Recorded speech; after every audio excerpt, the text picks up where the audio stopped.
I'm Amy. A few years ago, I left the company I worked for and started working from home. There's a reason why I chose to be a remote worker. That reason is to take care of my father-in-law. A few years after I got married, my father-in-law became ill and needed care. I thought the timing was right, so I started working from home and lived with my in-laws and cared for my father-in-law while working. However, my mother-in-law doesn't think well of me working from home. She has never understood computers or my job and seems to think that income earned from a computer is tainted. Even though Sam also uses a computer for his job, I asked, Sam does a job that requires physical strength. Men are supposed to do that kind of work. It's different from someone like you who just plays with machines. My husband's job is indeed in construction, but he also uses a computer for it. Nowadays, there aren't many who draft by hand. I have told her this many times, but she doesn't trust what I say. Sam, can you please talk to her? I really do work from home, I pleaded. Even if I talk to her, it won't change anything, Sam replied. She doesn't trust what I say because I'm her daughter-in-law. It's normal for older people not to understand computers. Besides, it doesn't matter what others think as long as you are working. I don't really know what you do either, Sam admitted. What? I exclaimed. I understood that it might be hard for others to understand my job, but I didn't expect that from my husband. On top of that, since housework and my in-laws are my responsibility, I also cook, I continued. But they even complain about my cooking. I wanted Japanese food. I checked what you wanted for dinner. You said that whatever Sam wants is fine, I reminded her. He told me he wanted a hamburger steak. As long as it's tasty, it doesn't matter if it's roaster or Japanese, Sam interjected.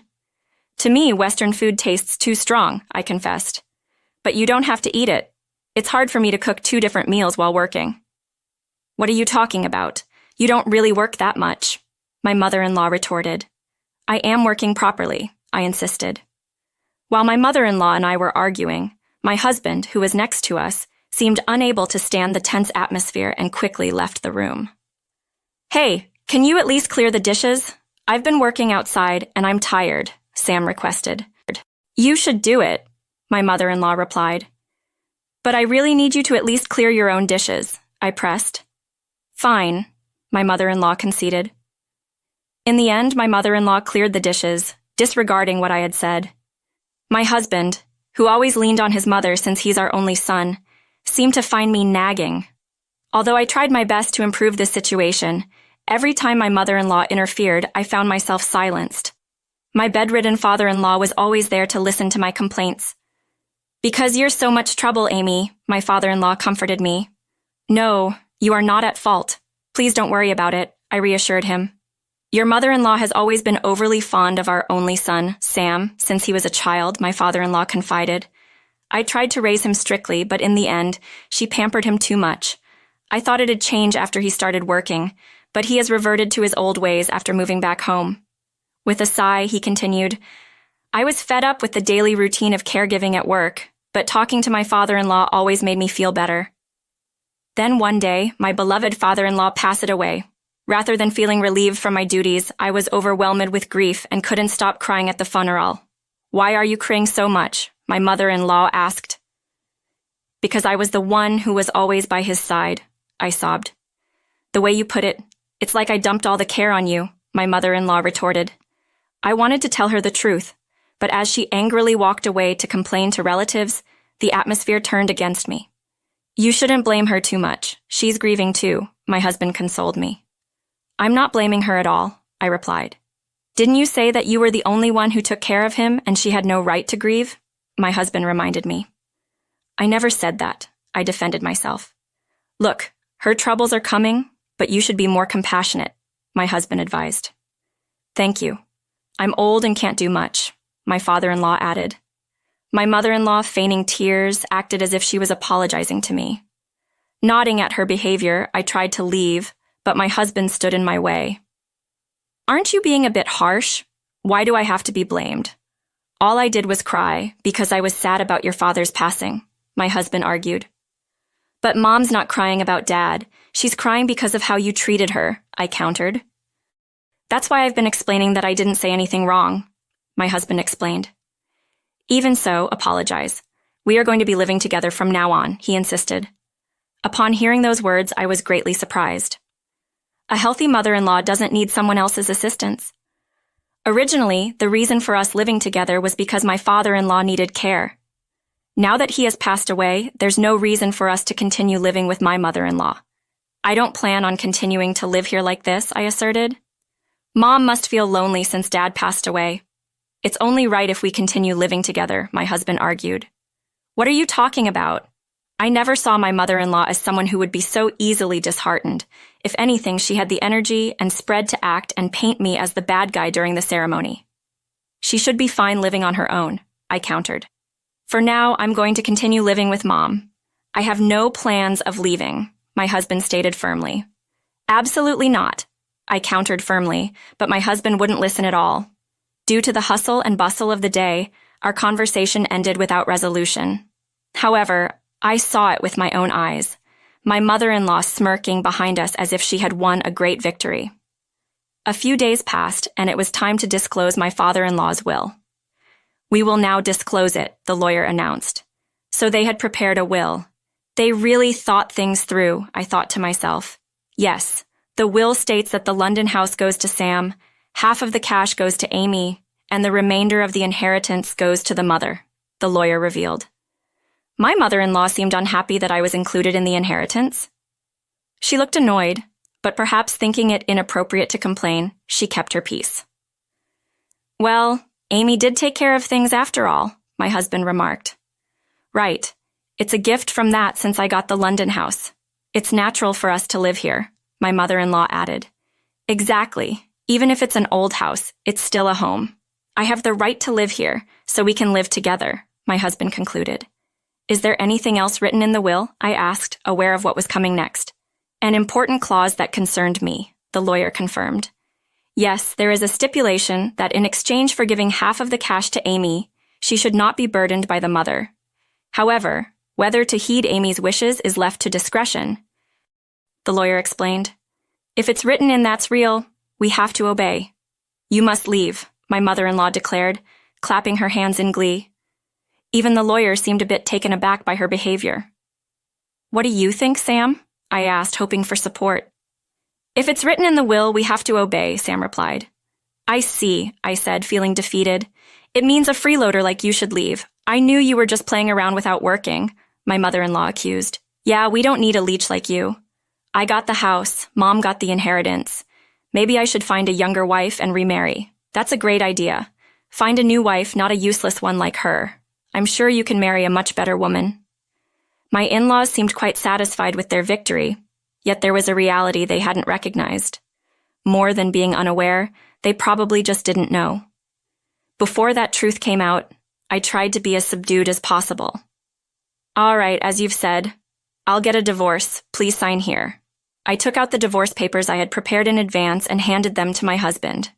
Perfect timing since we have the lawyer here anyway. We don't need to split assets, right? I mean, I have to leave the house. Of course, you might feel sad, but remember, I've had to deal with a good-for-nothing this entire time. It's 6 of one, half a dozen of the other. That's okay with you too, right, Mom? Fine. I'm sorry for everything. I wish you happiness, Amy. My husband, not questioning why I had divorce papers ready, eagerly signed them. Holding back fake tears, I took the papers and said, Actually, I feel bad keeping this a secret.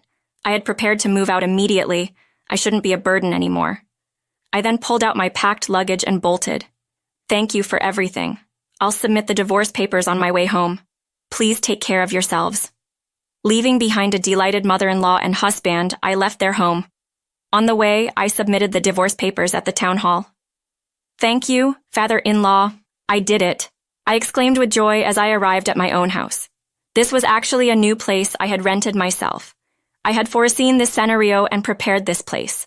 The reason for my readiness goes back to when I was caring for him. Amy, after I'm gone, you should leave the house, he said. I was shocked, never expecting him to say that. Oh, I'm sorry. I'm not saying that because I don't like you.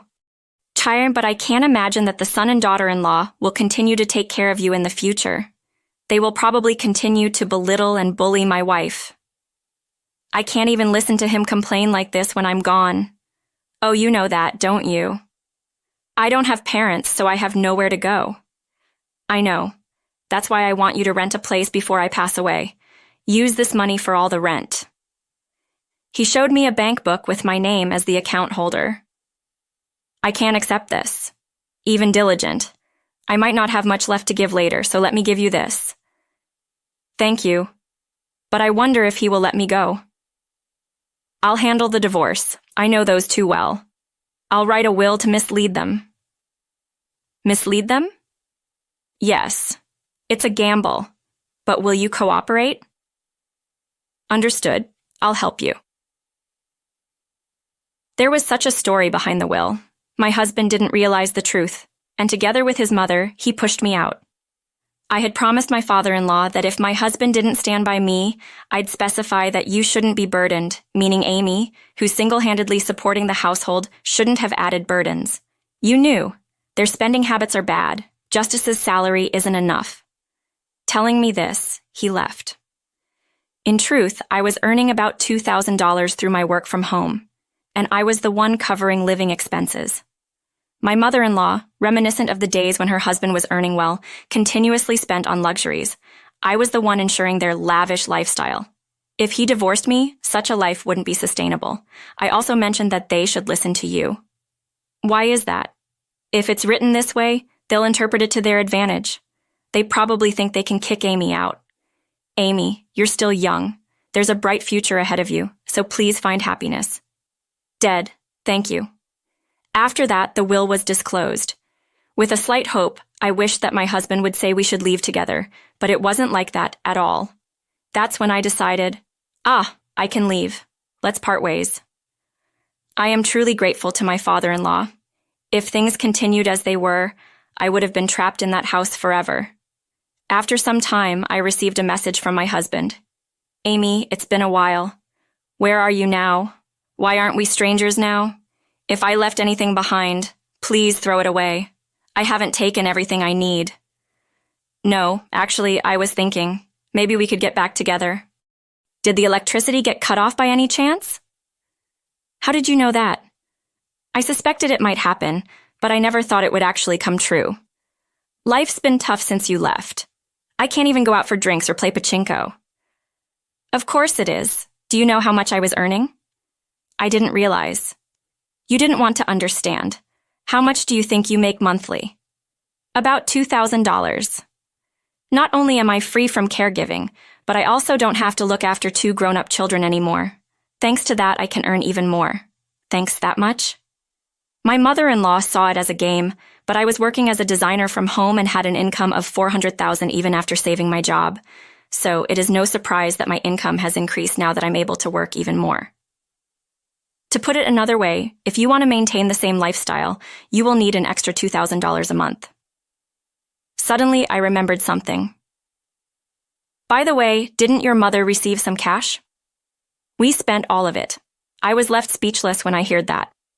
The inheritance received, even though I got half of it in cash, was probably in the high 7 figures, and they spent it all in just over 2 months. But I don't care anymore. You will get a new young wife, right? I hope you're happy. I can even find a girlfriend with this lifestyle. That's your own fart. I'm going to change my phone number soon, so I won't be able to contact you anymore. Maybe you should consider selling the house. Goodbye. Saying that, I ended the call. Later, when I happened to pass by my in-laws' house, the land where their house stood had been turned into a coin-operated parking lot. Upon inquiring with a local, I learned that right after the call, the house was put up for sale. It didn't sell, so it was demolished and eventually became the current parking lot. They probably had to sell the house due to financial difficulties.